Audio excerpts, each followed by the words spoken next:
Coming in now. Hello. I'm going to turn it down just a little bit though, because I'm loud enough without this. Okay, this is Donna Cease. She is our spiritual program coordinator. So a lot of the things that we talk about in class, and a lot of the classes especially that I'm going to talk about at the end of this session, she's the person to talk to with questions.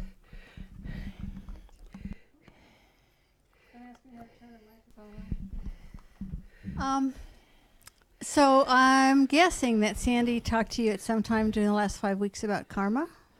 Yes? Yes. Yes. Okay. You're all scaring Well, me. the first thing I'm going to say is, before we even start, we've got some new faces in here tonight. Welcome. So, welcome. And back there too, yes? So you've come to the deep end of the pool, people. But we'll get through it, so welcome no matter what. Yeah. Good. Okay. Anyway, one of the principles of karma is that what you put out into the world is what comes back to you. So we always want to put out into the world what we value. And if we already know something is valuable to us, then we want to nurture that as much as possible. If we value the teachings, then we treat the texts with respect, we treat the teachers with respect, and we do everything we can to make sure that it's a principle of, if you express your appreciation of the teachings, then you're creating the cause karmically to be able to meet the teachings again. And if you value these teachings as much as I do, then you really want to do whatever you can to make sure that that you do meet the teachings again. And so that, plus the fact that we, just as a center, we really want to serve people who are interested and curious about Buddhism, and particularly whether they are just checking it out or whether they really think this is their path. And so we're very happy to be able to offer these classes on a regular basis. So all of that is part of the package of why I'm here tonight, which is to express our appreciation to Sandy for giving her time and coming and teaching Buddhism in a nutshell. And so I just have a little offering for her on behalf of the center. Thank you, my dear. Why, thank you. That's totally a surprise. I thought you were going to do the generosity announcement, and I was just all with you. This is huge generosity, and I thank you. And I seriously, I'll say 2 seconds on this because we've got so much to cover. This is one of my favorite things to do at the center, is lead this class. And this time, I'd had a lot of troubles and issues prior to this class. I've been going through a lot with medical stuff. Everything's fine. But it was just I had a heavy time before. And so coming to this class, it makes me go back to basics and get centered again. So this class is probably more for me than it is for you guys. And that's the way I look at it. I receive so much benefit by just going back to basics because it's so helpful. Thank you, Donna. So literally, if you start down this path, be ready, because coming back to basics, even after decades, is necessary. So I've been getting presents all night long, people. It's Christmas already.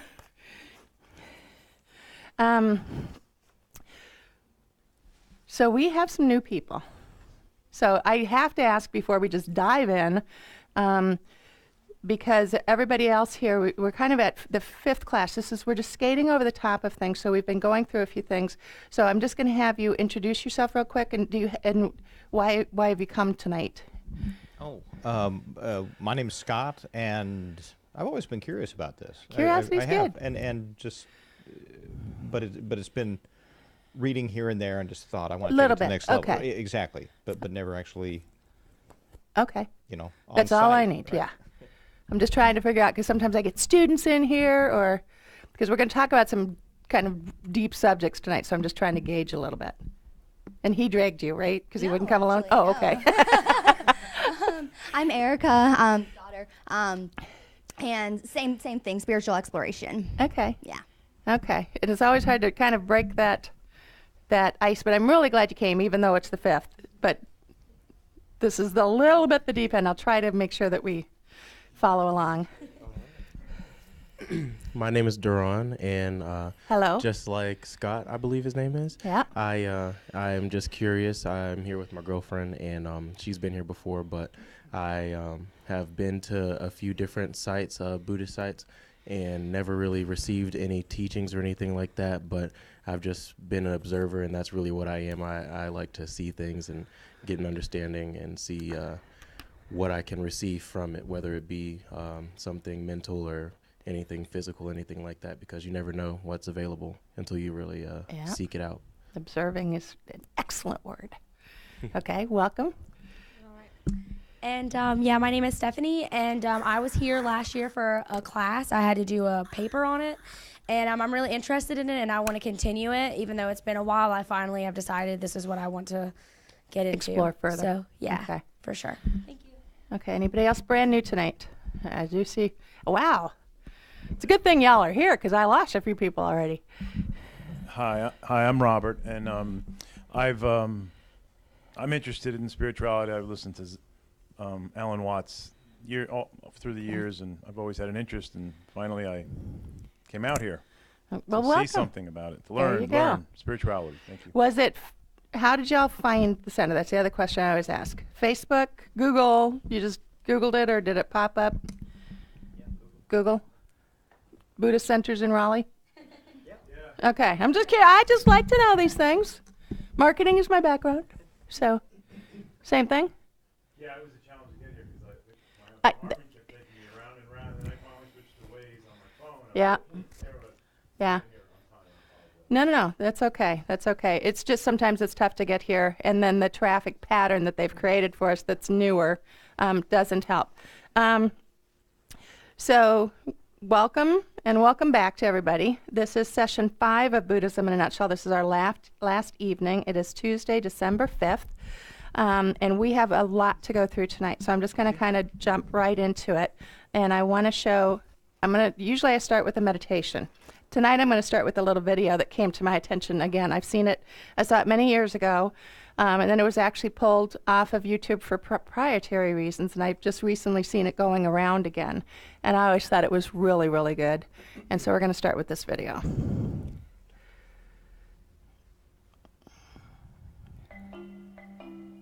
There are these two young fish swimming along, and they happen to meet an older fish swimming the other way, who nods at them and says, "Morning, boys, how's the water?" And the two young fish swim on for a bit, and then eventually one of them looks over at the other and goes, "What the hell is water?" The point of the fish story is merely that the most obvious, important realities are often the ones that are hardest to see. This was given at a college grad ceremony. Sentence, of course, this is just a banal platitude. But the fact is that in the day-to-day trenches of adult existence, banal platitudes can have a life or death importance. The plain fact is that you graduating seniors do not yet have any clue what day in, day out really means.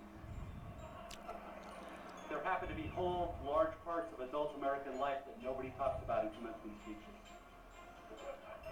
One such part involves boredom, routine, and petty frustration.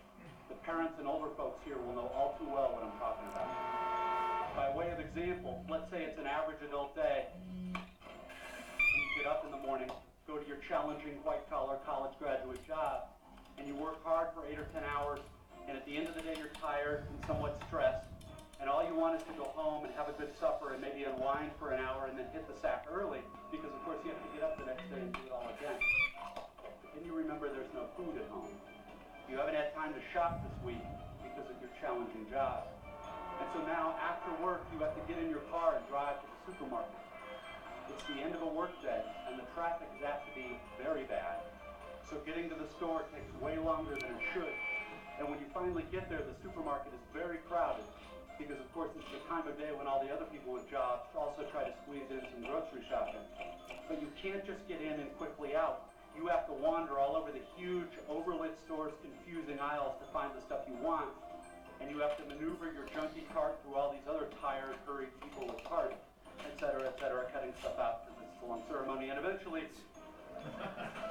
you get all your supper supplies, except now it turns out there aren't enough checkout lanes open, even though it's the end of the day rush. So the checkout line is incredibly long, which is stupid and infuriating, but you can't take your frustration out on the frantic lady working the register, who is overworked at a job whose daily tedium and meaninglessness surpasses the imagination of any of us here at a prestigious college.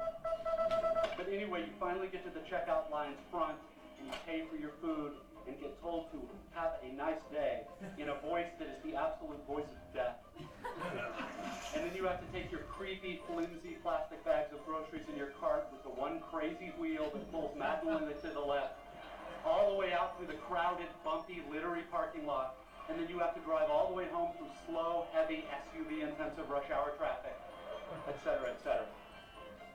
Everyone here has done this, of course, but it hasn't yet been part of you graduates' actual life routine, day after week, after month, after year. But it will be. And many more dreary, annoying, seemingly meaningless routines besides. But that is not the point. The point is that petty, frustrating crap like this is exactly where the work of choosing is going to come in. Because the traffic jams and crowded aisles and long checkout lines give me time to think. And if I don't make a conscious decision about how to think and what to pay attention to, I'm going to be pissed and miserable every time I have to shop. Because my natural default setting is the certainty that situations like this are really all about me. About my hungriness and my fatigue and my desire to just get home. And it's going to seem for all the world like everybody else is just in my way. And who are all these people in my way? And look at how repulsive most of them are, and how stupid and cow-like and dead-eyed and non-human they seem in the checkout line. Or how annoying and rude it is that people are talking loudly on cell phones in the middle of the line. And look at how deeply, personally unfair this is. If I choose to think this way in the store and on the freeway, fine. Lots of us do. Except thinking this way tends to be so easy and automatic that it doesn't have to be a choice. It is my natural default setting. It's the automatic way that I experience the boring, frustrating, crowded parts of adult life when I'm operating on the automatic, unconscious belief that I am the center of the world and that my immediate needs and feelings are what should determine the world's priorities. The thing is that, of course, there are totally different ways to think about these kinds of situations. In this traffic, all these vehicles stuck and idling in my way, it's not impossible that some of these people in SUVs have been in horrible auto accidents in the past and now find driving so terrifying that their therapist has all but ordered them to get a huge, heavy SUV so they can feel safe enough to drive. Or I can choose to force myself to consider the likelihood that everyone else in the supermarket's checkout line is just as bored and frustrated as I am, and that some of these people probably have much harder, more tedious or painful lives than I do. Again, please don't think I'm giving you moral advice, or that I'm saying you're supposed to think this way, or that anyone expects you to just automatically do it, because it's hard. It takes will and effort, and if you are like me, some days you won't be able to do it, or you just flat out won't want to. But most days, if you're aware enough to give yourself a choice, you can choose to look differently at this fat, dead-eyed, over-made-up lady who just screamed at her kid in the checkout line. Maybe she's not usually like this. Maybe she's been up 3 straight nights holding the hand of her husband who's dying of bone cancer. Or maybe this very lady is the low-wage clerk at the motor vehicles department who just yesterday helped your spouse resolve a horrific, infuriating red tape problem through some small act of bureaucratic kindness. Of course, none of this is likely, but it's also not impossible. It just depends what you want to consider. If you're automatically sure that you know what reality is and who and what is really important, if you want to operate on your default setting, then you, like me, probably won't consider possibilities that aren't annoying and miserable. But if you really learn how to think, how to pay attention, then you will know you have other options. It will actually be within your power to experience a crowded, hot, slow, consumer hell-type situation as not only meaningful, but sacred, on fire with the same force that lit the stars. Love, fellowship, the mystical oneness of all things deep down. Not that that mystical stuff's necessarily true. The only thing that's capital T true is that you get to decide how you're going to try to see it. This, I submit, is the freedom of real education, of learning how to be well-adjusted. You get to consciously decide what has meaning and what doesn't. That is real freedom. That is being educated and understanding how to think. The alternative is unconsciousness, the default setting, the rat race, the constant gnawing sense of having had and lost some infinite thing.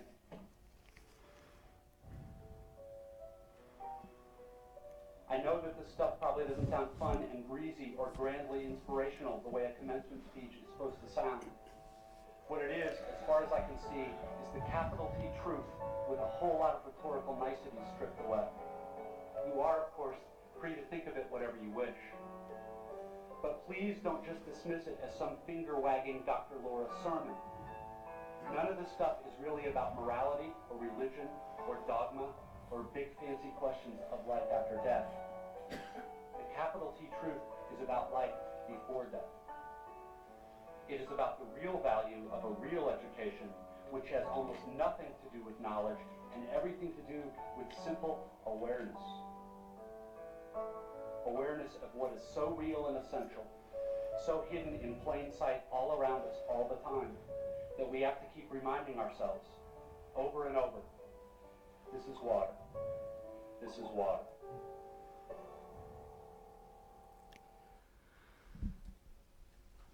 Yeah, it's an old commencement speech, like I said, that was actually pulled down for a long time, so I wasn't able to use it. And you can akin that, while he's giving it a commencement speech, we're talking about the knowledge that we have been sharing of the Buddhist teaching. So you can extrapolate the same thing. So it's just something that we're going to kind of wrap our minds around today. So I'm going to start with this one, and you people that are new have to go with it. Last class, they had an assignment, and they had to wake up the next morning, last Wednesday, and they had to think that they had until 5 o'clock, and then they were going to die. So how would you live your life if you were going to die today? And so I'm just curious, did anybody actually do it? Did anybody actually do it? And if you did do it, are you willing to share your thoughts of the day? You don't have to. You don't have to. Well, I did it Thursday because I forgot to do it on Wednesday. But the interesting thing was I found myself in a conversation so I'm a college professor, and so I was talking with one of my colleagues, and we were actually talking about death, and because she had just lost 2 cousins back to back before Thanksgiving, and we were talking about death, and then I looked at my watch and it was 5 o'clock, and I realized, I'm supposed to die right now. Okay, but the next day I did, and I was very conscious all day. I didn't. I guess that's the one thing was that and I can't say that I was necessarily nicer to everybody that I could have been, or that I let everything sort of roll off, like water off a duck's back. But I was way more aware of what was going on moment by moment, which I guess was a good start. Yeah, that's huge. Like I said, anybody else? Right behind? So actually, I did it. When I get up, I thought, I'm going to die at 5 o'clock. Then I feel everything is more nice, even anything else looks more beautiful than before. That awareness. I feel for me, myself, I have more patience to others and seems more kind to others. But unfortunately, at 5 o'clock, I forgot. I forgot to that. Because usually at 5 o'clock, I'm on the bus, from Chapel Hill to Ronnie. So I do meditation. So I forgot. But that's part of this exercise, okay? Because it's that, how can we bring that awareness into our everyday life as much as possible? Because we forget all the time. I forget all the time about my teachings and the practice. Life gets busy. We get busy with life. That's why they call this a practice. So that's why we actually work on these things. Now, you had your hand up, and then you kept putting it down, and then you put it up, and then you put it down. So I'm going to ask you again. You don't have to, but I'm going to make sure that you have the opportunity if you wanted it. I think for me, it was just more of little things. Like, usually it drives me crazy when people come up and knock on your door and try and sell you things or their religion. So I was walking my dog, and these two women came up, and, you know, I just told myself to be friendly, take their pamphlet, and, you know, there's no need to be mean or angry. They're just there because, you know, they're supposed to be. That's the way they feel, yeah. And I took advantage of things more, like there's an ice skating rink that just opened near me, so I was like, hey, you know what? Why not? I'm going to go ice skating. Because you're going to die at 5. I enjoy it. 'Cause I'm like, yeah, like, why not? Yeah. So yeah, it's an interesting practice. And like I say, it's really a gift. You know, is he gonna? Go. Have another one. Okay. I want to hear him. I'll tell you mine. I mean. Found myself more aware like others, and didn't change a ton, but just was nicer and more present, maybe. Yeah. Kind of thing. So. Yeah, and that's actually, you know, the results that we're really, this is all about you and how you feel, and just having, again, that a little bit more awareness of things, because we tend to get so busy in our lives, and this is water. Okay, you know, I'll keep referring back to that video, because it's just like that meditation that we did, Mind Like the Ocean. This is our mind. This is life, and we do have the ability to choose and start to maybe prioritize some things a little bit more and just have that awareness a little bit more. And so that's why that's why they call this a practice. And that's part of the methodology that we're trying to work through with all of this Buddhism. So, okay, we've talked about the history of Buddhism. We've talked about the basic beliefs and concepts the last 4 weeks, and kind of the thought of why are we doing all of this? What is this practice? Why are we doing it? And we've just kind of discovered that here. It's that trying to gain that awareness more every day. And just like, you know, we've talked in this class, the little triggers I have about being in the line, because impatience is that first step on the rung of anger. So it's just like in that video. And if we can't practice with the little things, if we can't practice where we're more patient in that grocery line, where we're more patient on the roads, how do we ever think we're going to handle the big things in life? That's why we use the small things to practice. If we don't practice there, and if we can't master it at a grocery line, how do we ever get the opportunity to really make a difference in our lives when the big things happen? So that's part of this practice, and taking it into, the goal that we have. And we are trying to develop the full potential of our minds and the full potential of the human mind to experience true and lasting happiness. I say human, even though we talk about Buddha's, that Buddha nature is in all sentient minds, okay? But the human mind, we have the opportunity to learn. We have had this precious human birth, so we have the opportunity to learn and to work with our minds. And so what we're trying to do is eliminate the causes of suffering and fully develop our virtuous qualities using that Four Noble Truths. That's that teaching that we've used this entire time to go through these different elements of it. And technically the term for the Enlightenment or Buddhahood. Some teachers, I know Venerable Rabina, she's a Buddhist teacher that comes here quite often, very straightforward. She's 5 foot nothing and this little powerhouse that will just tell you what for. And she'll cut right through any of the baloney that we all tend to use. And she'll just say, you don't have to get all holy about this. This is not, we tend to, when we talk about spiritual practice, we tend to put that over here. And that's what we practice when we're sitting on the mat. That's what we practice when we go to church on Sundays. That's what we practice that at specific times. And what Buddhism is about is really trying to bring it into our everyday life, every day. Some days I'm better at it than others. And so it is just trying to work with this every single day. I'll try to pull this stuff up.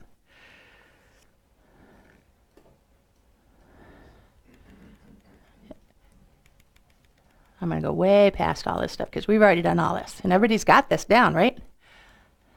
I meant to pull this stuff up. Sure, you got it. No problem.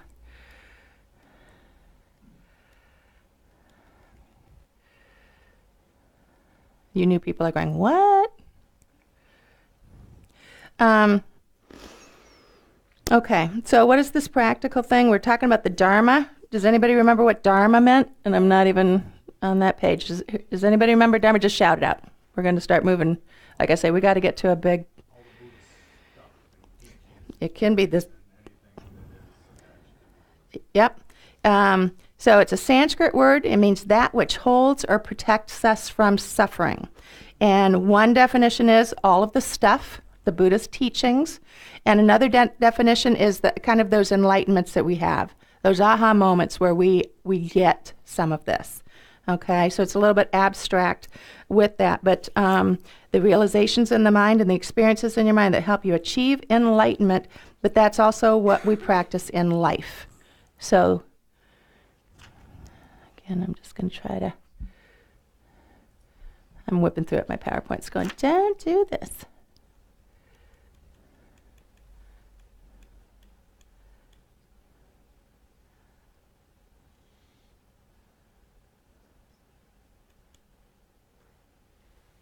That's where I want to be. Okay. Lama Yeshe, who's the founder of the organization that we belong to, I've talked about this, the FPMT. There's a great quote from him, and he said basically that the Dharma is anything that causes our delusions, our disturbing thoughts to subside, anything that brings us peace of mind and liberation from confusion and suffering. And it is just as much what we do in our everyday life. This is very practical. This is what I've been saying. This is very practical. This is not some spiritual thing that happens over there. This is the stuff that we do every day.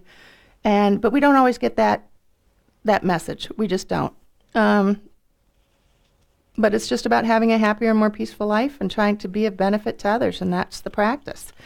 And we have this practice. I showed you that Lam Rim outline. Okay, we have this all written out. We have the directions. We have the roadmap. And it's just about doing it. Okay? And it should be that easy, right? But it's not. I've been doing this for decades. It is, I wish. Okay? I wish it were that easy. I wish that my mind could just focus on these things, and I wish I had the power to just let some of my everyday life in going. But the analogy is that we're working on our minds with our minds. So again, it's like a mechanic racing down the highway at 60 miles an hour, trying to work on the car that he's racing. Okay, so we're working on our minds with our minds. And so we have to have a little bit of self-compassion here. So we're doing the best that we can. We don't beat ourselves up. I try not to beat myself up because, I've been practicing a long time, and I still muck up with the best of them every day. And it's just that constant reminder of, I can do better. And so that's why we practice. And it's not just, reading about it. It's sitting with it, meditating on it, thinking about it, trying to live it, trying to have that experiential knowledge and not just theoretical knowledge. Because theoretical knowledge is kind of up here, and you don't really own it. Once you experience, then you do kind of own it a little bit more, and then you kind of understand it a little bit more, and then you may try to work on it and do it a little bit more. There's another saying, and I think you've already heard me say it, just as a bird needs two wings to fly, so does the bird of enlightenment. The two wings are compassion and wisdom. We've been talking about compassion. Remember the Buddhist definition we talked about, the wish that others not suffer? We take it a step further even, we talk about bodhicitta, okay? That's actually number 2 on the truth of the, what's the path? And bodhicitta is the altruistic determination to achieve enlightenment for the benefit of all sentient beings, to relieve their suffering and bring them enlightenment. It's not enough to just, for me to become enlightened myself. I want everybody to become enlightened, because my belief is that we can't truly be happy unless everybody else is happy. It's really hard to be sitting in that room and you're, bounding off the walls with joy over something and somebody's over there crying in the corner. I can't do that. But I also have to learn how to swim before I can truly help that person. And so it's part of that taking that responsibility, and it's a very motivating state of mind. And this also brings us to that concept of equanimity. And this is the meditation I want to try to save time for at the end. And we challenge the notion that the way we tend to value other people is based on what they do for us. We view people as friends because of what they do for us. They make us feel good. You know, they do things for us. We can call them. They can help us. We tend to think of friends that way. Enemies, if they offend us, do something to anger, well, they're my enemy. You know, we've got a lot of people that we, you know, really don't, we think of them as more strangers because they haven't done anything for or against us. But it's just really interesting to start deciphering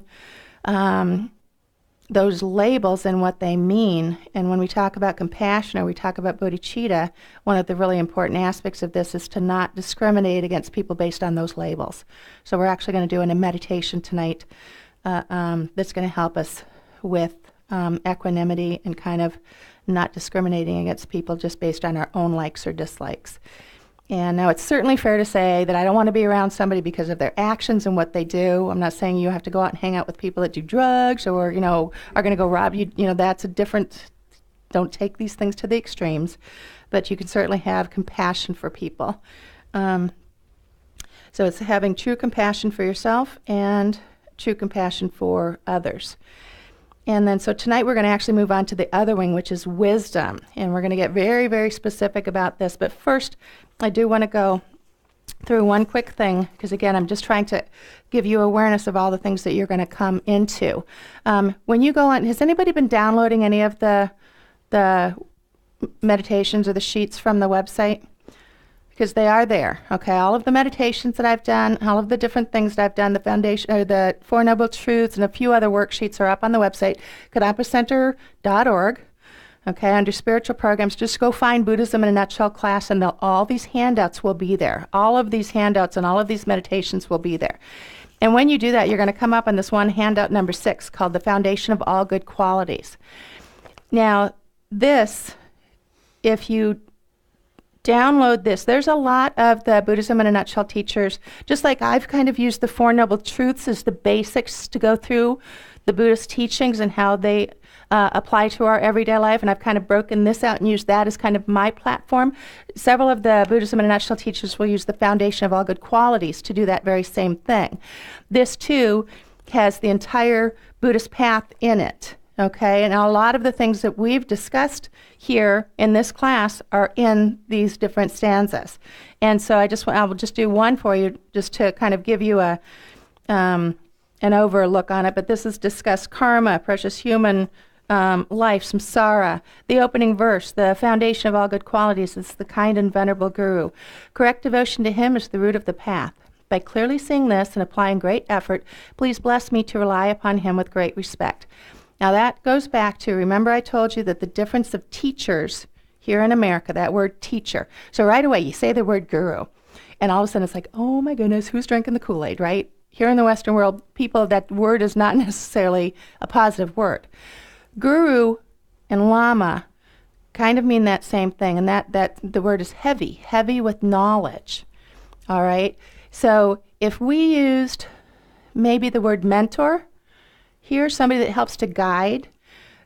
Even in, I think it's a Japanese proverb, that your parents give you life and teachers help you learn what to do with it. So in Buddhism, and in especially Tibetan Buddhism, a teacher, you're supposed to take 12 years to look at that teacher, look at all of his qualities. They're very specific on the qualities of these teachers, and you have to decide if he's truly qualified to be your teacher. And there's lists. Again, Tibetan Buddhism, there's like a list of 10 of these qualities. So you can go and you can look at these qualities. You don't just accept somebody. You don't just, see them one time, 2 times, even for a year. You're supposed to check them out. A teacher means a totally different thing in Tibetan Buddhism especially than it does in our Western world. So it's these language differences that we have to be very aware of. And then there's also, guess what? There's a list for students because he may not accept you. It's just like making an application to college. That teacher that you want and you ask, they may turn you down. There's things that we have to do as students to be qualified to be their student. So before you actually just go out and say, you know what, I want these, I want him to be my teacher. Let's take Geshe Gelik Choda, who's our resident teacher here, specifically. When he teaches here, like on Sundays and stuff, he doesn't consider himself our teacher. At that point, he considers himself our Dharma friend, because again, he'll think about it so differently. I'm not your teacher sitting up here. I'm not a teacher. I'm your Dharma friend. I'm a class leader. I will not talk about myself as being a teacher, because in this aspect, that's a totally different thing. So again, as we kind of work through some of this stuff, it's making sure that you carefully consider these words and understand what the meaning is there. Just like when I use suffering, from an American standpoint, that word doesn't give us enough information for what the Buddha was talking about here. That's why I used that Sanskrit word dukkha, because it was the three different, like encompass it. So this language, let's make sure that we always, my recommendation is when you're looking at anything in Buddhism and you're looking at any of these classes, you're talking to any teacher, you're listening to any recording, don't just take those words that they're saying as these American quick words that we tend to use. Think about the depth of what they might be saying from what the teaching might mean. Am I making sense?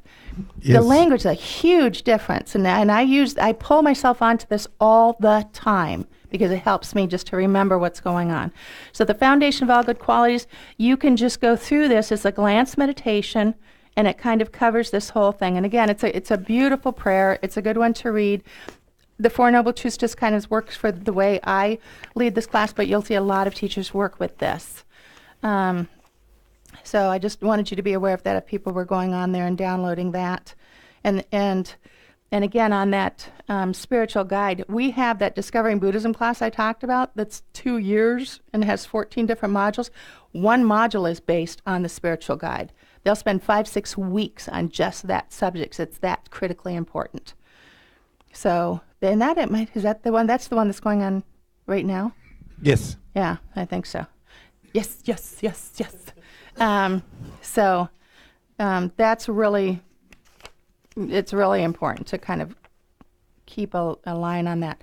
Okay, a pause moment. Is there any questions about anything that you have or anything that we've talked about in class right now? Because before we start on the next big concept, I want to make sure that that I'm clearing up any questions that you might have. Yes, sir. I'm going to have you speak into the mic because we record these. And there's nothing more irritating than when you're trying to listen to a recording and you don't hear the question. Is that anybody else's little mini frustration that you have to work with? Yeah, actually, this is more of a comment. That 2-year class that you were talking about, I'd called today and I spoke with Jill, and I was under the presumption that that's, it starts whenever it starts, you have to get in the beginning, and that's not true. Nope. So you can come in at any module during any month. So it's yes. I just don't know if anybody else was wondering the same thing. So that's a good comment. I'll cover that right now, and then at the end of this class, I'm going to talk about different next steps. But that is kind of a misconception that people do have. That Discovering Buddhism class is 2 years in from start to finish. It's 14 different modules that take place over 5 to 6 weeks of each module. You can come in on module 12. They just prefer that you come in at the first day, the first class. Don't come in at the class 6 of those, because that really will be the deep end of the pool, and that's a little bit hard. But you can start at any time, and most people, there's very few that actually have the karma to start right at the center. And I was one of them. Good karma here, but just step in, because most of the classes, everything that we talk about, you're going to hear these same things over and over again, but from different ways. And then they start kind of adding to it. So, and anytime you don't understand something that's happening in one of the classes, there are so many, advanced students around here, and they have discussion groups, and there's people that you can talk to and ask, and I guarantee you're probably not the only one asking the question. You may be the only one asking it out loud. But you can come to pretty much any of the classes. People, and again, I'm going to get ahead of myself. We'll do this at the end. Otherwise, I'm not going to have the time to. We'll talk next steps. Remind me, because I know you all have questions about the Lamrim class too. Okay, we're doing okay. So what we're going to talk about tonight is the third principal aspect of the path, the second wing of enlightenment, the deep, deep subject, the wisdom of emptiness. And many people describe this as a difficult topic, and like any other thing that we discuss, it's not going to be easy to understand. It's very interesting. Don't expect to leave this class and understand emptiness, okay? What I'm hoping to do is peel back a couple of layers of that onion and get you even just a few things to be able to at least have a little bit of a aha, oh, like I said, this is something that people study their entire lives. So I'm into visual aids. Y'all know me. This is my emptiness bucket. So we have a few rules. Okay, few rules. I'm going to put some of these things in here. Let's put these in here. Let's put this in here. Okay, my emptiness bucket, right? I've got things in this bucket, right? I'm going to take my cell phone out. Is the bucket empty? There's still stuff in the bucket, right? Could I say, in a weird English way, could I say that this bucket is empty of phone? Hello, keep that. Keep that thought. This bucket is empty of phone, but it's not empty. Emptiness is not nothingness. We are not talking nihilism. So just kind of hang on to that thought. This is one of my first Sandy rules, because we'll all go down that path right off the bat. Okay, you throw the baby out with the bathwater. So anytime somebody starts going down this path, remember Sandy's bucket. Okay? This is just to prove a point. Emptiness does not mean nothingness. The way we talk about it is going to be weird.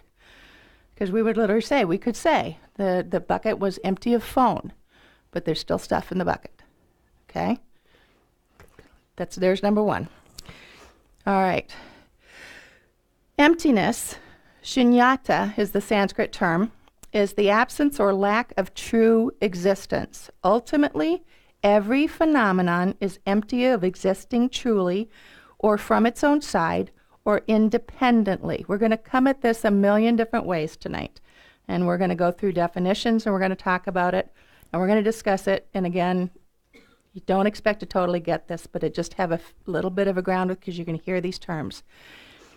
True or inherent existence is also described as intrinsic reality, concrete, independent, existing, or existing from its own side. You're going to be listening to from its own side. So we're going to kind of clarify some of those things. This is a quality that we instinctively project on ourselves and everything we experience. This is the belief that things exist from their own side, independence of parts, causes, and conditions, or your own mind experiencing them. Through Buddhist teachings and practice, we seek to overcome this false belief and to ultimately develop the ability to see things as they actually exist. Remember those 6 things that we said were the cause of suffering, and that last one was wrong view. And we kind of bounced around that a little bit because there's a lot of different layers of meaning. The fact that we don't view things as they really exist. We don't view things as they really exist. That's one of the base lines of the meaning of that.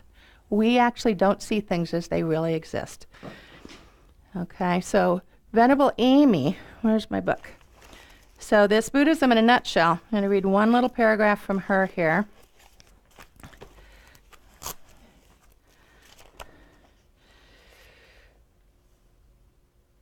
What does the term emptiness mean? According to Tibetan Buddhism, emptiness refers to an absence of inherent existence.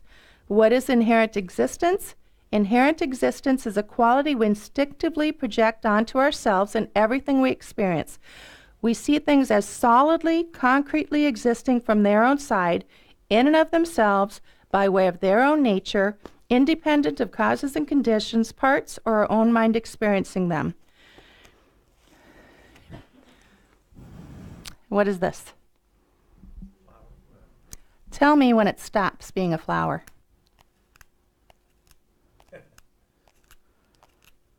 Just call it out anytime you think we're done.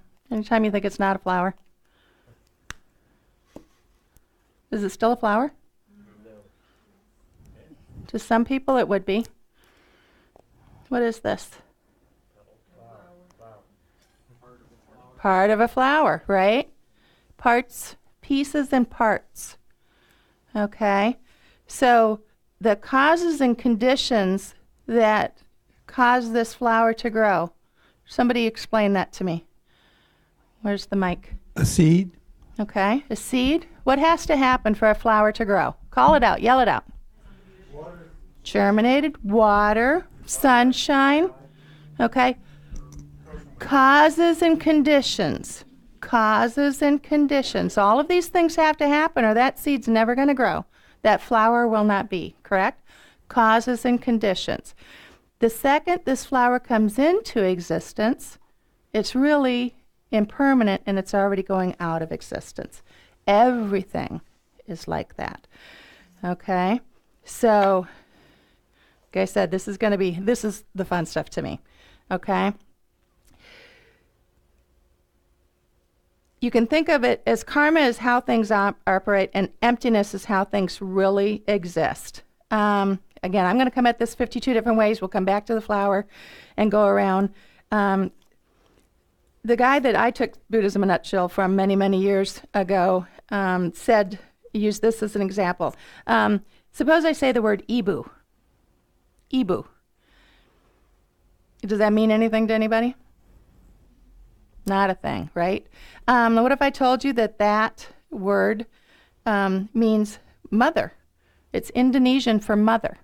So now when I say that, most of you will get, think when I say the word Ibu, now you're thinking of an Indonesian woman with a little baby, right? But before I told you that, it meant nothing to you. So it was just a label. It meant nothing to you. This is flower to us in English. In Czech, it's kivet. In Danish, it's blomst. In Finnish, it's kuka. And in Turkish, it's çiçek. Okay? Those are all the labels we humans have given this, right? Labels. That's a label we've given it. We've decided to label this so we can communicate and we can talk about it, we can identify it. But Americans have labeled it, English have labeled it, this thing. Danish have labeled it, this thing. If they start talking over there about blomst, you don't know what they're talking about. Okay, these are just labels. What is this to an ant? It's a giant tower. It's a giant tower. What is it to a bee? Maybe food. Okay? If this flower existed independently from its own side, it would always be the exact same thing to every sentient mind. Say it again. If this flower existed from its own side, independent from its causes and conditions, its pieces and parts, and labeling minds, if it was a permanent, independent thing, it would be the exact same thing for every sentient mind that saw it. Think about that. Woo, deep end. Why is it not the exact same thing just because you give it a different label? Say it out loud, Brian. This is where we start getting into the conversation. This is the It's cool just stuff. Thinking of the conventional reality and Yes. the ultimate reality. So that's if everybody, the convention in English is to call it a flower. The convention in different languages is to call it something different. It's still obviously the atoms or the energy that make up that object are of course the same. Right. But and I mean this is just one way to look at it, but it becomes more of a personal thing when you say, like, are you good or are you not good? Then you can say, oh, that's still your label on that. Just like you've labeled that flower, flower, and somebody else could label it differently. Every single thought in your head is the same way. It's still your convention of how you label that. Right. But is it that way ultimately? No. Right. It does not exist from its own side. It's sorry, It doesn't exist independent of causes and conditions. Every thought in your head is dependent on causes and conditions. Your perception of things are dependent on causes and conditions. Okay, is everybody somewhat following that? I mean, it's hard to explain.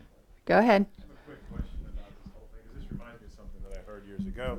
Is when you label something, you limit it. It's a flower, but it's Yes. also a ring. It could be something to put around as a bow. It's not just a flower. When you name it, you limit it. Yeah. Yeah, and it's also think about the issues that we have with labels, okay? You look like you want to say more. I mean, I was just thinking on the label thing. I remember considering this as a child that we don't have any proof that we actually see colors the same way. So if you say blue, I think of blue. Correct. But what I'm looking at blue, maybe your eyes see what I call Correct. red. But it doesn't matter. We will never know it because when I say blue, you see that. When I describe it, I say, oh, it's a very cool color. Well, you've been hearing cool color described with that thing. So we'll talk about it back and forth, and we're seeing two totally different things, but we're still seeing the same piece of cloth, and it's just our own interpretation of it. Nothing has changed the cloth. Nothing has changed the physics that bounce the wavelengths of light off to it. It's only our own perception of it. Correct. That is correct. Correct. Okay. But Yes. think about the implications of that. Yeah, take that Never further. think it. So he's got a, do you have an add-on to this or Well, I guess separate? and the point there just that, yeah, we did have very different perceptions, but in the end, it didn't matter because we didn't know we had the different perceptions. We still keep Right. talking about the same thing. But now take it into subjects. So this is where, and I'm not going to go down this path too far, but this is where he's talking about a very easy subject because he's talking about color in a blue cloth. But think about it when it comes to much deeper subjects. Think about that, those hard things that happen, or the fact that your boss just blew up at you at work today. And so it's trying to kind of separate out from some of this is where you start to think about the emptiness of things and the fact that your ego gets in the way there. Okay, so it's trying to decipher some of these parts. So now I'm going to back up just a little bit because we just went right in. So dependent arising. Things exist, but they exist in dependence on their parts, causes, and conditions, and a labeling mind. So that's called dependent arising. You're going to come into that term a lot. We talk about dependent arising. There is nothing. Somebody give me an example of something that you think exists from its own side, that is permanent. Can anybody, let's have a discussion. Anybody in here have something that they think is actually permanent, that does exist from its own side? That's permanent and unchanging. Yep. That exists from its own side. How about your permanence itself? It's a concept. It's not a thing. Yeah, it's not a thing, it's a concept. Things. Things. Things. Things. Things that exist independently or from their own side. The universe has parts. The universe has, depending on the different scientific thoughts. Buddha nature. So you went deep right off the bat. So we're not going to go there. It's a goodie, though.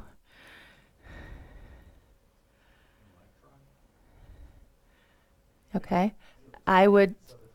It's degrading. It's always degrading. It's always changing. Yeah. Energy, it's always changing. I mean, the very definition of energy is matter changing.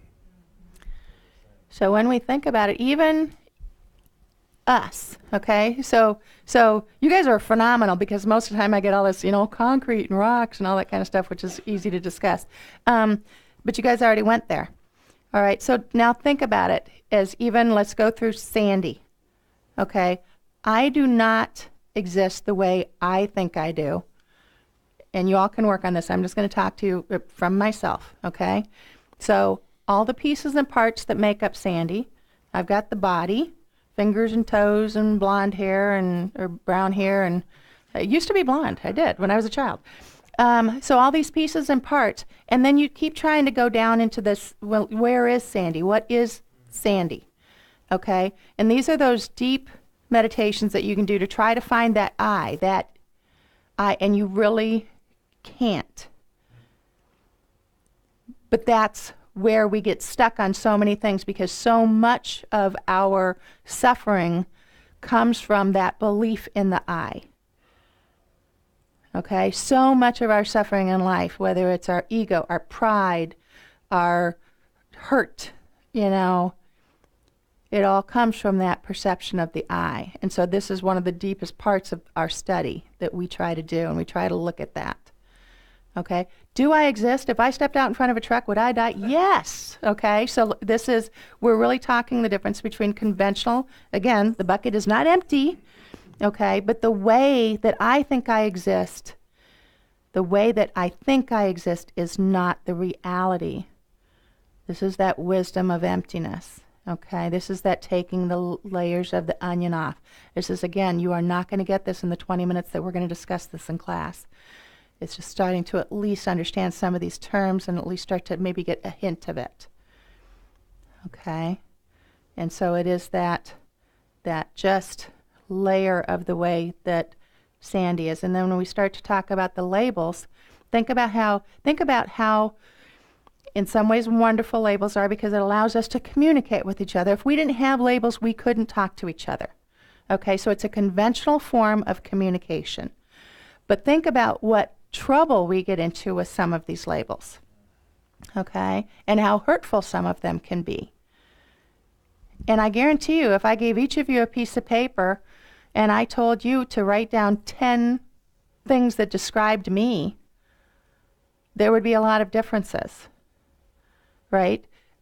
Well, there's a lot of emptiness there, because if I was this permanent thing, I would look the same, sound the same, be the same to everybody.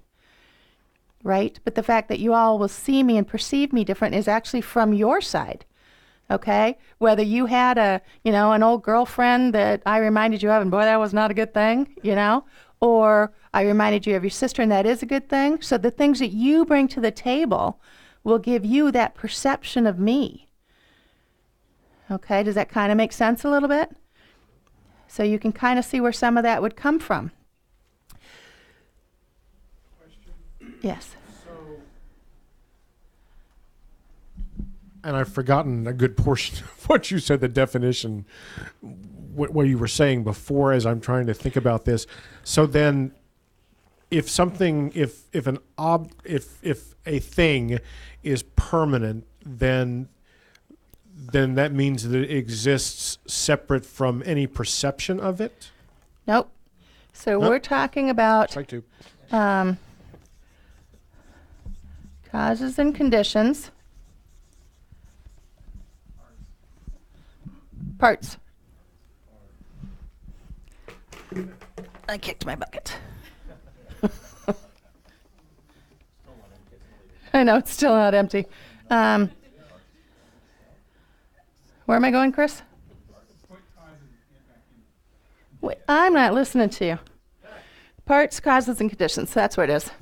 Parts, causes, and conditions, and labeling mind. I know, yay, I could spell. This is called dependent arising. Dependent or dent? I spell too. Dependent arising. Everything is dependent on its parts, causes, and conditions, and a labeling mind. Everything. Everything.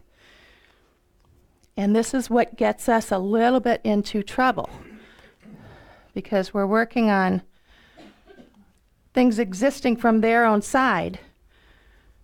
And why? So why is this concept so empowering? Why are we working on this? What does this mean, and why is this so empowering? Go for it. Oh, no, it's all about attachment. I mean, it's all about the lack of logic and being attached to things that aren't permanent and don't exist the way you think they do. It's the cause of suffering. It's the cause of suffering. There's more. There's more. What does that mean? Because it can change. It's all about attachment. It's all about things. We think that these things are permanent. We think our relationships are permanent. We think our life is permanent. We think our health is permanent. And then we get upset when we get sick and have to go there. We get upset when these bad things happen to us. We get upset when we lose our job. We get upset when the car gets in an accident. We get upset when we get chocolate cake instead of carrot cake. Okay? But we have the ability, this means we have the ability to change our minds. Yes?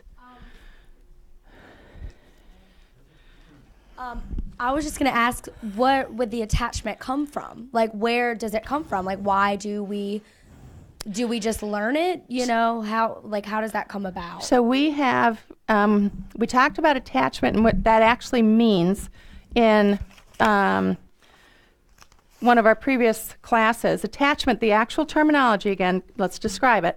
A disturbing thought that exaggerates the positive qualities of an object and wishes to possess it, and it's one of the root of the 6 delusions. Okay, so we use attachment in our Western world as a good word. Okay, I'm attached to this. I'm very attached to my family. We use it as a kind of a more of a positive word, right? In Buddhism, we're talking about that attachment that says that there's the I is here. Okay, this is the I. I'm in love with Chris because Chris is good to me. He takes care of me. He takes care of all of the things that happen here at the class, and so he's my friend, and I'll do it. And then Chris doesn't come one night, and now I'm mad at him. Okay, so it's all about me. Okay, so I'm attached to some of these things because it's about me. It's not about Chris. Okay, so that attachment has the I, and attachment always has the I. Okay, and that's like that movie where I'm the center of everything. Okay, the I, and the I doesn't exist. I know. Woo! Is the goal just to eliminate the self-knowing that we're just one among the whole thing? We're not separate from everything? Is that kind of No, the goal is to achieve what I would call Buddha nature, to have that loving compassion, to get rid of all of the suffering that we talked about, the 6 root delusions, all of the anger, all of the negative things that we have. If we could get rid of all of the negative, just imagine a world like this where people were not angry. You know, people helped one another. People had compassion for one another.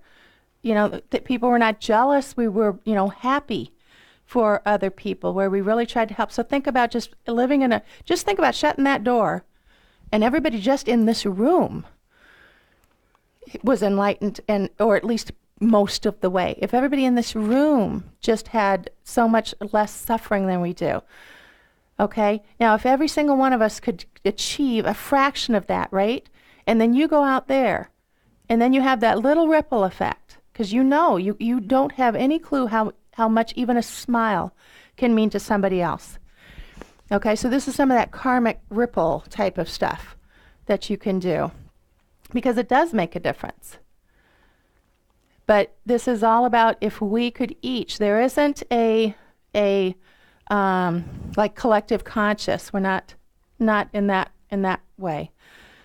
But if we all could achieve that, and if we all at that point had the Mahayana bodhicitta, then we'd go and we want everybody else, so we'd be helping everybody else. Just imagine. Now I've got John Lennon in my mind. Everything's a song to me. So I've been on Christopher Robin all night, and now it's John Lennon. But you can, so I know, it works. But so it all kind of goes back again to that little video, that this is life. We're living in this. And it's trying, how do we get the opportunity, we have the opportunity every moment of every day to choose. And we get so caught up in every day, busy bustle. We still have to live our lives. We still have to go to work. But we have the choice of how we deal with things. It's not easy. I wish it was as easy as I make it sound, because, man, I'd be a Buddha, and I am not. So it's that opportunity to learn every day. There are little practices. So there's some of these little things. I always tell you all these little things that I do, just like the red light, and, and just like they said in the movie. And you try to do this without sarcasm, okay? Try to do it without sarcasm. When you get there to like the stop sign or something, and you're in that hurry, remember I told you, so I'd use the lights for doing prayers. For a while there, I used to do it where, oh, good, you get to go. Yeah, I'm so happy for you, and then I'm sure maybe you're going to the hospital. I would make up stories. I would make up stories that would help me, just like he did in that video, to try to help me. Now, I will admit to sarcasm being there for a while. Okay, but it did get better. And somebody that was speeding by me on there, instead of that flush of anger that we tend to feel, stupid or whatever. It's like maybe they're going to the hospital. Maybe they got to call their kids at school hurt. Do whatever you need to do to change your mind and make it more positive.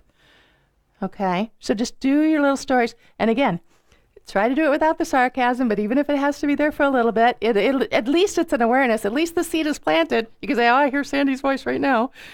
So but it's the attempt to change your mind.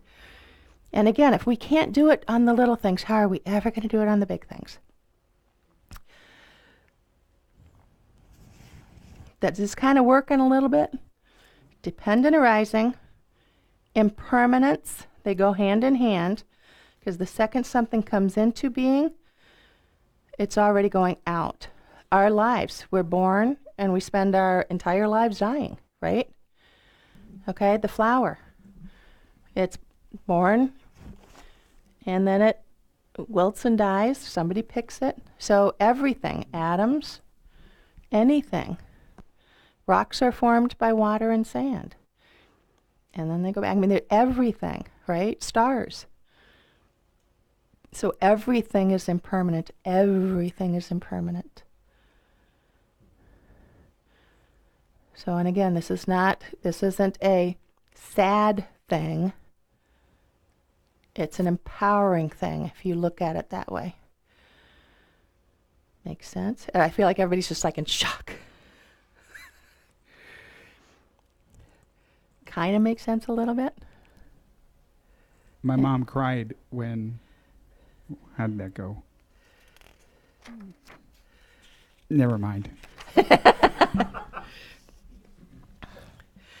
So, mental mind moments, that's part of that ever-changing, okay? And our minds ever-changing. And that ability to change the mind once we can recognize, and remember we said that mental awareness was part of the definition of the mind. And so that's what gives us this ability to work with our minds and change our minds. So again, we're that mechanic running down the freeway and working on our mind. And you can think about it from this conventional base that we kind of put this wrapper over things, the way that we see things, and then, but we don't see how that thing really exists. Okay? Any other questions? Any questions on this, or is this just mind blown? Yes?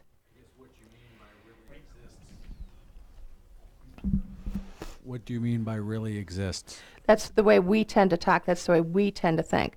There is nothing that exists from its own side.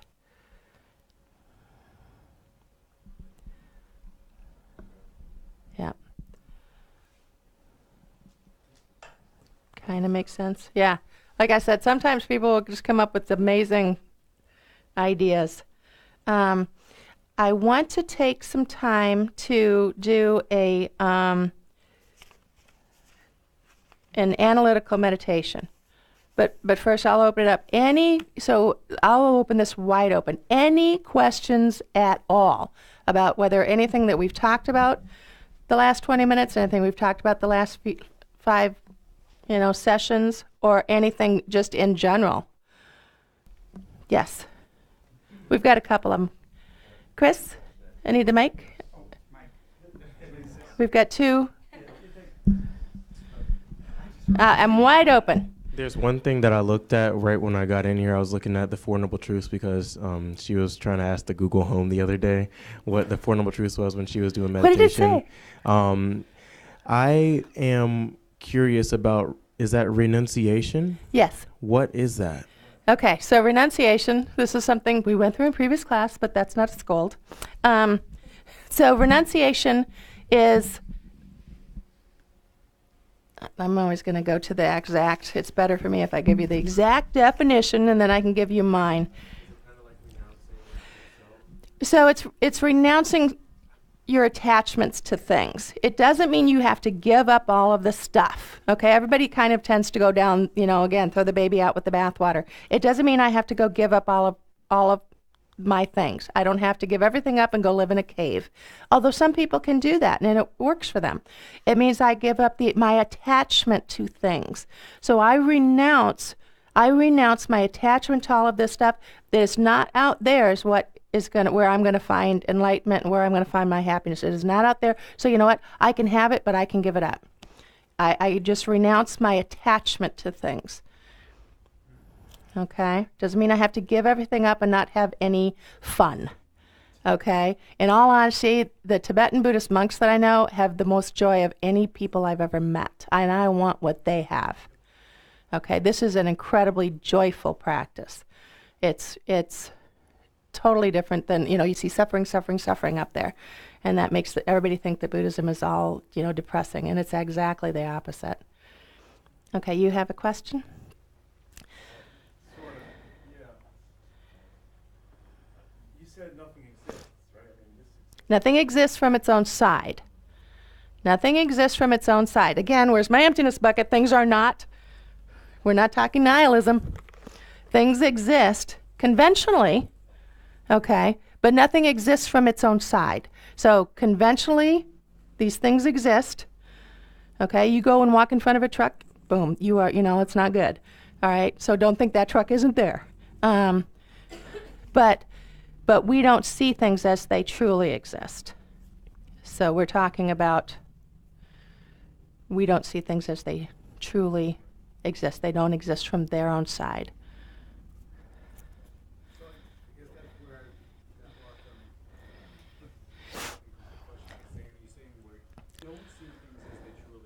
Yes.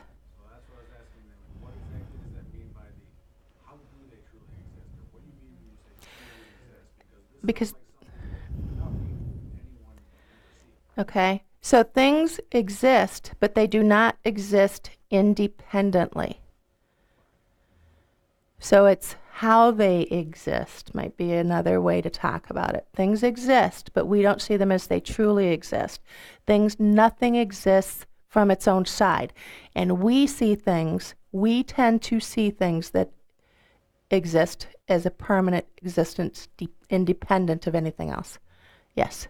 So, one way that we experiment is looking at that wooden table that you're using. Yep. Conventionally, we look at that and we see table, we've got that label. But the way that exists is there was a tree, there was an acorn, there was a forester, cut the tree down, there was a lumber mill, there was a carpenter had parents. If any of those things were eliminated, that table wouldn't exist. But when we look at that table, we don't see all those things. We don't see all those causes that brought that shape into existence. One way to look at that, one way to think of that table is it's tably wood. It's wood in the form that we label table. That's how it exists. But when we look at it conventionally, we just see table, and it's permanent. Yep. It exists on its own, and it has its own attributes, we think. And the truth of it is our labeling mind has projected properties on that thing that don't exist. What other properties that table has that do exist? It is flat, which the tree was not. Well, that's when you get to philosophy. I was going to mention going back to the video of the traffic that I talked about people traffic. So somebody cuts you off, and you may be thinking, stewing, going, that guy is a jerk. He is a jerk. But that's in your head. Oh, right. But he's just a guy, and then they're saying like all these conditions, and maybe he's going to the hospital, maybe Sure. so causing That table is flat. Flat's exactly like if everybody in the world looked at that table and they knew, and you said it in their language of flat, yes, they would all see it as flat. Right. Because it is flat. Right. So as I was saying, if you said that table has properties, that it's the tree, that the acorn, that all these other things that before, because I can trace everything back to eventually I get to a star that went supernova and created elephants, right? Yep. So that's everything in existence. Well, for all that. Mass, everything in mass, Yeah. right? Yeah. So then that definitely goes to the point of that everything is based on parts, cause and conditions. Right. That handles all that, like everything was a star, right? Right, But there were it's now definitely that- causes and conditions that made that flat. The solve. Exactly, but and then the labeling mind says table. Right. Yep. But to an ant, It's not a table. Yeah. So any sentient, labeling mind, again, remember, we're talking sentient minds here. and mind possessor. Yeah. Well, why is it not a table to an ant? All right, they don't call it a table either. They don't even have a word that I can say. That doesn't mean they're still seeing. To them, it's an obstacle. Okay, but it's the same, that's just a label. They call that an obstacle of a particular type. I call it a table. It's still the same thing. Right? Based upon the use, physically, like the average. So all of these, so you guys are all talking pieces and parts and conditions. Yeah, that's true. You know, Yep. and an ant might see it as Yep. a possible place for a home. Or, Yep. But But nonetheless, they're still all looking at the same thing. They're all applying their own label to it. Because it does exist ultimately. Yeah.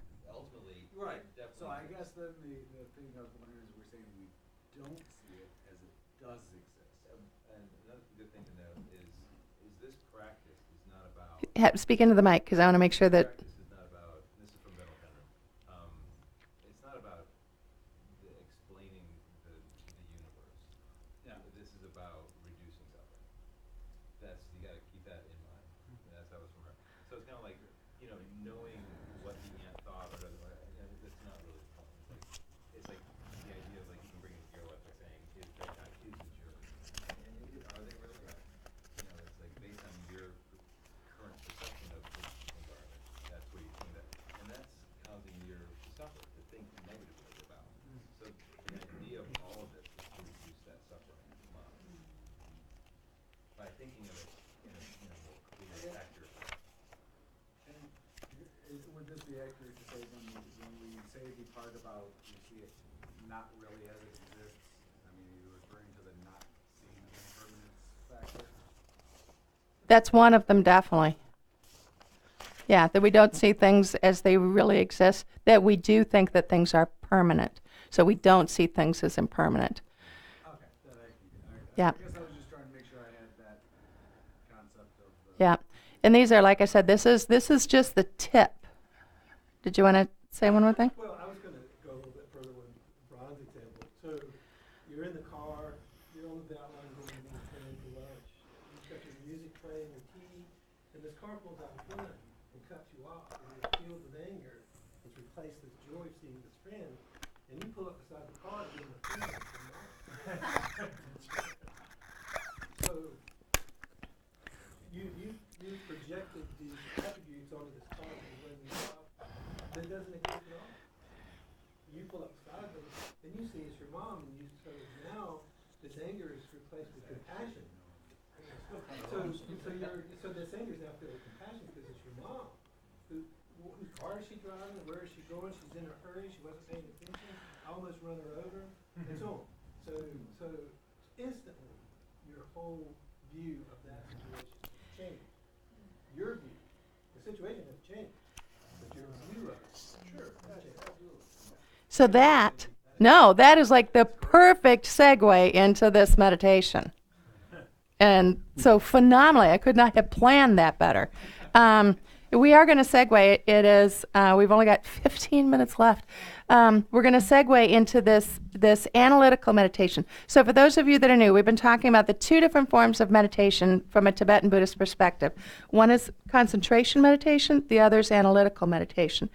We've been practicing several concentration meditations, especially using the breath, because the breath is neutral and it's always with you. And so using the breath and using concentration meditation is just like we're going to the gym to work out in order to go run the Boston Marathon, in order to go do these events. So one is about strengthening the mind, and one is about actually working with the mind. Okay, so we're going to do an analytical meditation, and this is called equanimity. And I'd like to do it, and then I'd like to talk about it for a couple of minutes, just because before I tell you how I do it, I want you to try it so that I don't put things in your head ahead of time. Okay, this is called equanimity, 39. Let me make sure I've got, I literally was ripping this book apart earlier today. because I've done too many of these.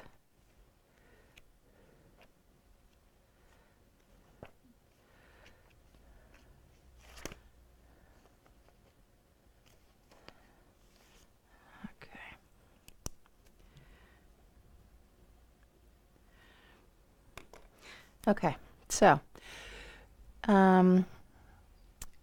get yourself in a comfortable position. Those of you that know it, start to go through that 7-point meditation posture. Get your to center and get your mind focused for the day, and be present, be here. We've had a very lively discussion, and this is hopefully the first of many for you. But just start doing some of the breathing meditations, whether it's the counting the breaths or bare attention that you've been working on here. And focus your attention on your breath.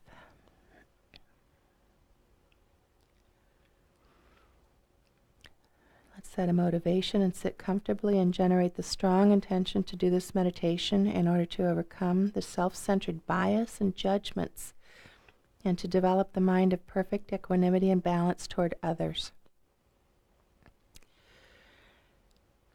Imagine in the space in front of you 3 people. Someone you like, someone you dislike, and someone you feel indifferent towards. So find 3 people. Someone you like, someone you dislike, and someone you feel indifferent toward. And keep these 3 images in your mind throughout this meditation.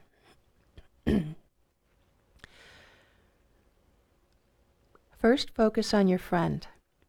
Allow your feelings for that person to arise strongly. Feel your conviction that this person is definitely and truly a friend. That is a person who is good to you, fulfills your needs and wishes. Also, how you really want this person to be happy, and identify yourself with these really good feelings.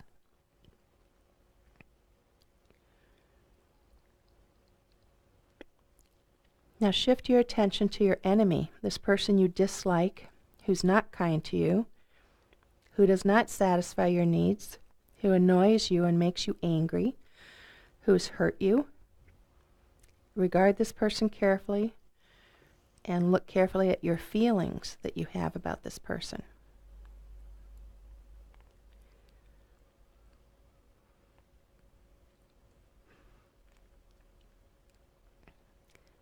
Now shift your attention to this so-called stranger, this person that you just barely know, but whom you don't dislike or like. And look carefully at that person and note your feelings of maybe indifference.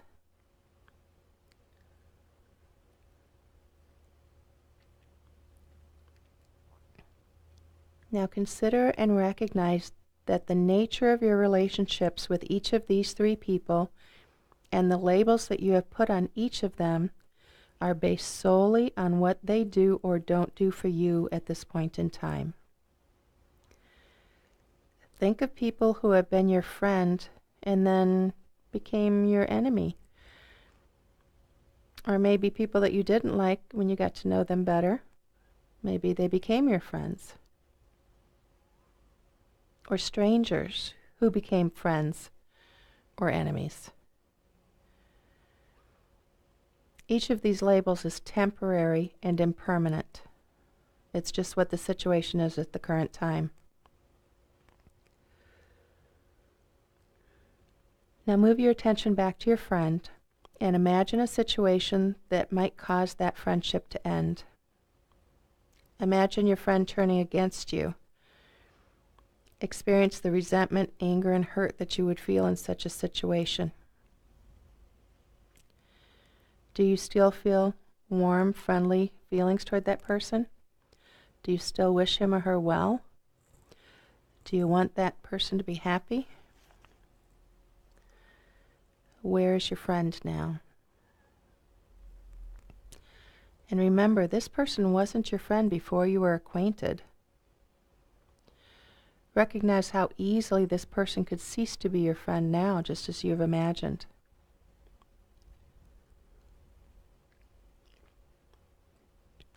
think to yourself that there is no sound reason for feeling kind and loving toward only the friend of this moment. Relationships have changed in the past and will continue to change. Today's friend can become tomorrow's enemy, and vice versa.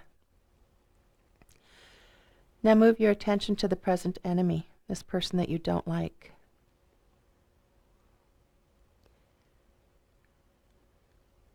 Imagine a situation in which you could be drawn together and come close. A common interest, a word of praise or kindness. Look at that person and your feelings toward them carefully.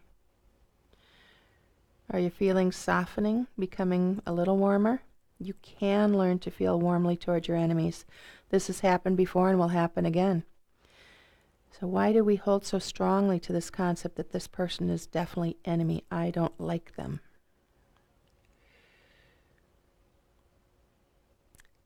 Now move your attention to the stranger and imagine how one act of kindness or anger from this person could immediately turn him or her into a friend or enemy. There is no inherent, definite stranger there. There is no sound reason for the feelings of indifference that we hold on to.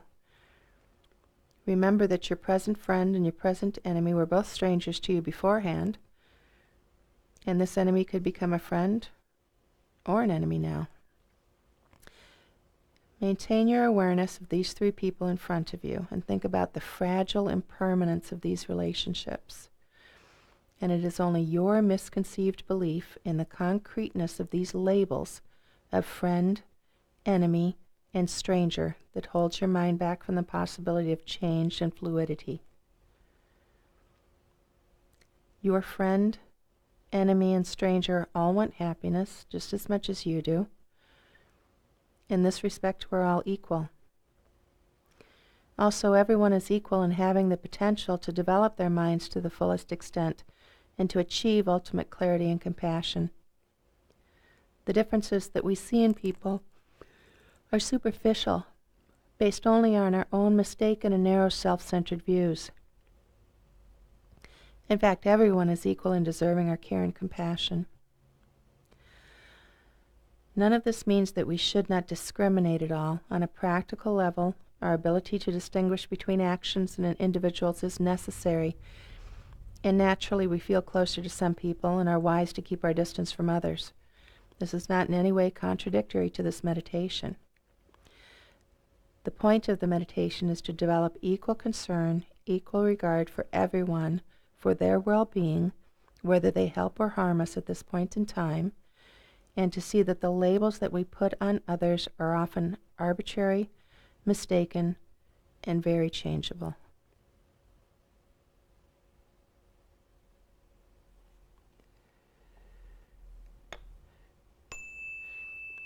Bring your attention back to the room, and let's set a dedication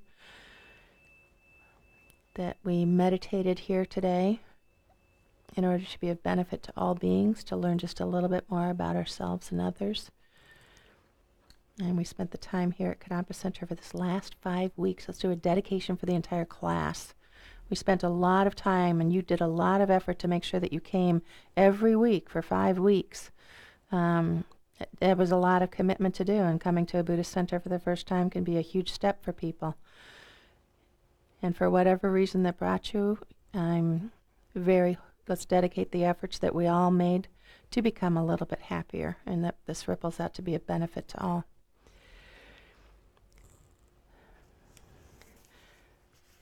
Okay, bring your attention back.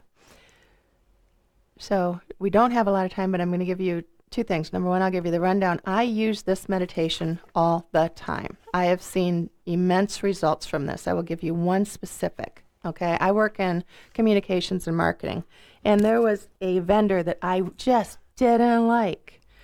And I'd been working with him on and off for years with different clients and stuff, and it was always, oh, who are you working with? And it was always a problem. And it was one of those where I'd see that phone and that caller ID and one time I did this meditation before I had to call him. And so I picture that white screen, so this all blank, And I use my husband because I love him, and that's an easy one for me to like, okay, and put all that emotion stuff there. I've got the lady at the post office. I can recognize her, don't know her. Seems nice, but she's a stranger. I just can recognize her face. And then this vendor. And I did this exact meditation before I had to call him, okay? So like 10 minutes before I called him, I did this. And I actually took it even deeper, where you start to think about, because there's a deeper way to do this meditation where you really start to, again, make up some of those stories. He has a life. He has a family. He's trying to do the best that he can do. So I just kind of went with this entire thing. So when I called him, I can't change him. I can change me. So when I called him, I'm pretty sure my tone was different. And we actually had a good conversation. We got through it. And for the next few weeks, I tried to do this every time, and I will tell you, but by the end of about 2 months, he was one of my favorite vendors, and it was an amazing experience just from this. I can't change him. I can't change anybody else. I can change me, and just by me changing my tone, it was literally all me, okay? He changed his, and we developed a very good working relationship, but I took the first step to do something about it. I can't work with him. I can't change his mind. I can change mine. So I actually still to this day will do this. I do all these meditations. So that, I'm just giving you real life experiences where some of these things can help. Okay, let's briefly go through what is next. Definitely check the calendar. You can sign up. This usually lives on the table out there, so you can sign up to receive the emails, and that way you'd know what's going on at Canapa Center, what classes and things. There's a holiday party coming up December 15th at Canapa Center. Everybody is invited.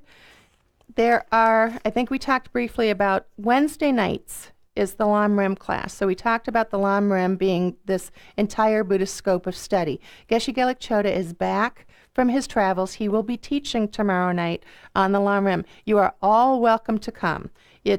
Some of it may feel like the deep end of the pool. I'm not sure quite where he's going to start.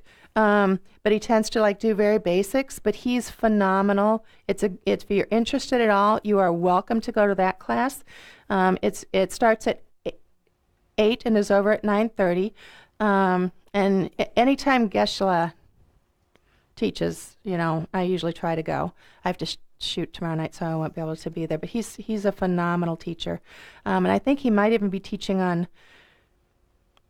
the foundation of all good qualities. I'm not really sure. Something in the Lam Rim he will be teaching on. So you're all welcome to go. And it's not something that, some of it you'll understand because we've talked about in class a little bit. You'll get even deeper understandings of it. Some of it may be the deep end of the pool. Put it up in your mind bookcase and then go ask somebody about it. And it will come. Sunday teachings. This coming Sunday is the anniversary of His Holiness being awarded the Nobel Peace Prize. So we're going to have a little bit of a special ceremony this Sunday. But usually Sundays are open to everybody. They're just about happiness. We'll have discussion things. Geshe Gelik is back, and he's teaching now. A couple of you, I think, came this past Sunday. So that is, you don't have to be Buddhist. We've got people of all ages, all levels. I don't care if you're Christian, Jewish. I don't care if you're atheist. I don't care what you are. You're welcome to come to any and all of it. We're not about proselytizing. So Sundays are a good place to go. The next DB module is Samsara and Nirvana.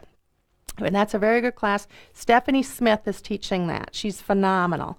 That starts January 8th. So we're going into a little bit of the holidays. So there's not going to be a whole lot. Just check. We'll probably have a lot of events, but not a lot of classes going on. So the next DB module is Samsara and Nirvana, starting on Monday, January 8th with Stephanie Smith. Meditation 101, Tuesday, January 9th. Is going to be Meditation 101. That's the flip side of this class. That's the other introductory class. So a lot of the meditations that we did in just minutes, they'll be going into in much more depth. I'm not quite sure who's leading that class, but that's the other one. That one starts January 9th. Jill is teaching it. Okay, Meditation 101. Saturday, January 6th, the first Saturday of every month, they have what they call First Saturday Meditation. And so that's kind of a longer meditation class. I think there's different teachers that might lead that class. Then we also have different spiritual practice. Pujas, if you check in the calendar, pujas, Tara practice, you'll see different things. A puja is a prayer gathering. So you can think of a puja like, you know that whisk broom? If you take it apart and only have one or two strands and try to clean the floor, you're not going to get very far. But if you take a whole bunch of them, put them together, you have a broom and you can sweep the dirt up. So a puja is kind of considered a prayer gathering where you take many voices in one prayer. And so these are more spiritual, very much Tibetan Buddhist. Many of them are done in a mix of Tibetan as well as English. So they're interesting. It depends on where you're at. I like them. I enjoy them. The first couple of times I went just for, I'm going to admit, okay, so I went, and you get this big book, and you're looking at it, and you hear they're starting the prayers, and I'm reading along the prayers, and pretty soon I'm looking at like, how many more pages are we doing? I'm just being honest. I'm going to tell you exactly. And it's like real. So it's like, okay. And when I try something new, I will try it a few times before I judge it. I'll try to be honest with myself. And I will say by about the third or fourth time when I'd heard it enough that I actually was listening to what they were saying, then all of a sudden it made a difference to me. And then all of a sudden now it means something to me. First couple of times it was not so good for me. But I just stayed with it. So the holiday party I've told you about, there's little pink slips out there, and you can find more out on the covers, some of the events that are going on. You can find information at the website. And then I'm going to make one quick generosity announcement.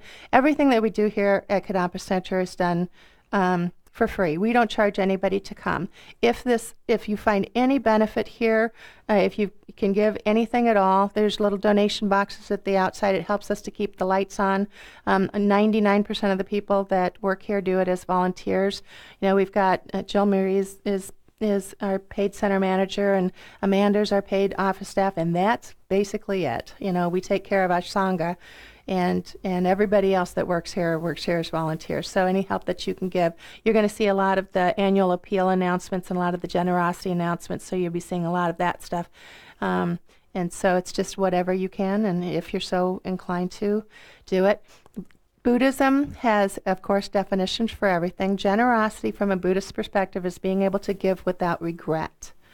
Okay, so you never give so much that you regret it, that it puts you into an unwise. You always do everything with wisdom, but it is about giving from your heart, but paying attention to it. So, as with anything, there's definitions, and like I said, especially Tibetan Buddhism.